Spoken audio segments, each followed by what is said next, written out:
Right, it's the 19th of July. Haven't been able to get down here much recently because there's been something else growing.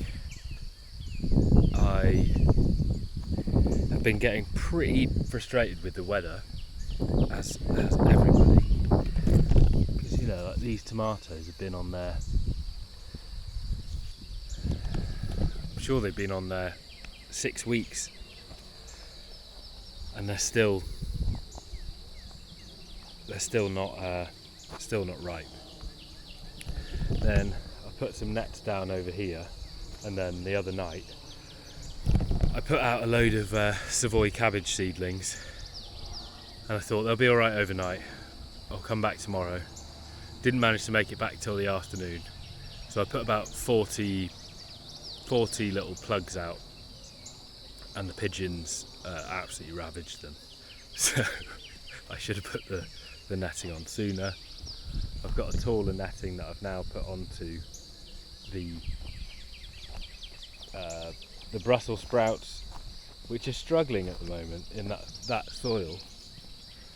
And then I went and collected this a few weeks ago, which is an 8x10 greenhouse, which I think I'm going to put pretty much where it is. I was thinking of putting it over there, but there's a bit too much work to do to prepare the ground. So what else has actually been reasonably successful? The runner beans are starting to get up the canes. Need to do a load of weeding around the base of those. The broad beans were starting to get a bit of rust, you can see here. So what I've done is thinned them out quite a bit and harvested the ones that were underneath, and then weeded underneath, so that it just allows a lot more air to flow underneath there. And we've got a fair few peas from my pathetically small pea area, and I saw something the other day that was an advert for peas.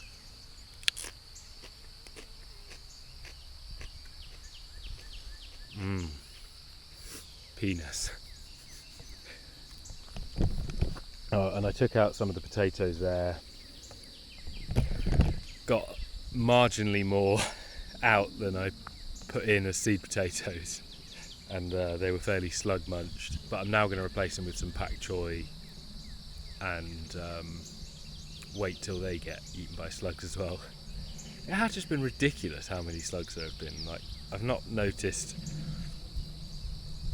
so many reasonable sized seedlings get put out and just get munched, and munched within like such a short period of time as well. As soon as it's rained, that's it. The coriander that I had over there just got munched. But still pushing on, because I think that things will get better as there are fewer weeds around the plot. Hopefully we have a bit of a harsher winter. I don't know whether that's likely, but a bit of cold wouldn't do too much harm. And then let's have a look at these. I've decided to stake these because I was trying to do that Florida weave method, but the problem that I've got is that they're all different sizes.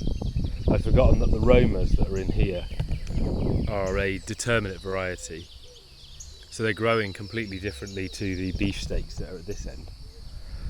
And so I think I'm just going to individually stake the tomatoes, because I haven't got that many of them. And what I was also thinking of doing, because it's now mid-July and it keeps getting really, really wet, so if it gets wet and warm, then I think that they might get attacked with blight before they would have a chance to actually put on the tomatoes and ripen. So I might top them out earlier than what you normally would and just leave 3 trusses, so 3 sets of flowers on them, so that the ones that do get pollinated and start flowering, if they do, they'll just have a bit more of a chance to ripen quickly. So I think that I probably will do that. I'll just restrict the number of trusses that they've got. But I haven't looked at the weather, but I think that this sunny weather that we've had yesterday and today, I think this might be the last day of it. So yeah, they're going to struggle. But there's no control that I've got over that, so I'm just going to crack on, keep planting stuff out, keep continuing with a sense of completely unrealistic optimism, and see where we get to. Oh, and I managed to put some of these squashes back out. The Marina de Chioggia, and I've got some Musqué de Provence at home, but the germination rate on them has been really poor, so I think I must have just had like a really rubbish packet of seeds. So yeah, we'll see. I might put some of them out as well, and I've planted them a bit closer than is recommended, just because I don't know whether they'll have time to get absolutely enormous anyway, but also I don't mind if they cover loads of the ground. The courgettes, I've had a few flowers and things off them already. Need to get in there and do a bit more weeding in and around that, but I know that I'm going to get a reasonable crop off these now, which is nice to feel confident that they're not going to get eaten by slugs anymore, and that might actually have some summer veg.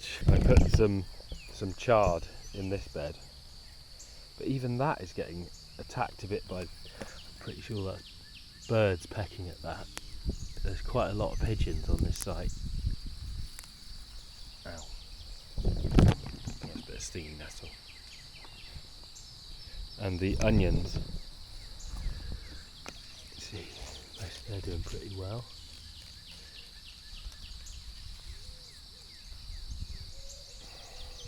Particularly ones on this side where they're not getting shaded by those potatoes, so they get a little bit more sun. And I've had a fair few spring onions off those. Let's see if we've got any more radishes ready.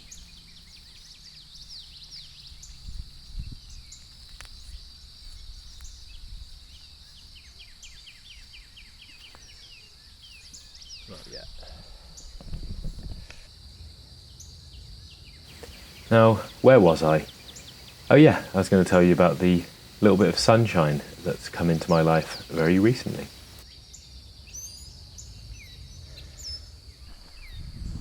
Right, it's the 19th of July.